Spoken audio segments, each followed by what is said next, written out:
Ngayong Miyerkules ang presko ng pelikulang Mujikay na isa sa mga bida sa Alexa Ilacad. Excited ang press dahil darating daw sa preskon si Alexa. Sabi nga ng iba, sana raw ay aminin na ni Alexa sa nasabing preskon ang status nilang dalawa ng kanyang collab team na si KD Estrada. Kahit kasi sinasabing nanliligaw pa rin hanggang ngayon si KD kay Alexa, marami naman ang naniniwalang may something na mas malalim pa ang dalawa. Duda nga ng iba, magjowa na talaga sina Alexa at KD.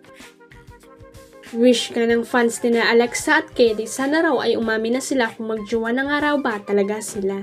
At sana nga raw sa presko ng Mujikay ay mapaamin na si Alexa. Pero hindi ba dapat si KD ang unang umamin dahil siya nga ang lalaki? Well, anyway, marami ang natuwa nang i-post na Alexa ang picture niya kung saan ay naka-orange siyang damit. Sabi niya, still not over this look, nag-comment kasi si KD ng what a beautiful orange. Simple lang ang comment ni KD pero grabe na ang pagkakilig ng fans.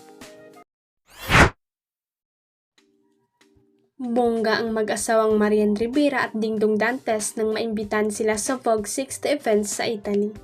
Para ito sa selebrasyon ng 60th anniversary ng nasabing fashion magazine na ginanap sa Milan.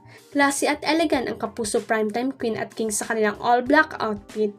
Perfect nga raw ang couple para sa nasabing event dahil mala royalty talaga ang kanilang mga aura.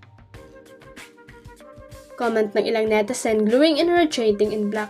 She used to say that what do I need to buy luxurious brand kasi hindi naman talaga showy pero she is worth it.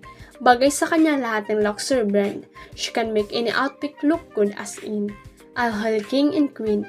She's a low-key fashion icon, no need for heavy makeup or super elegant fashion clothes. Huwag kalimutang i-click ang subscribe button at i-ring ang notification bell para sa latest at legit chika updates.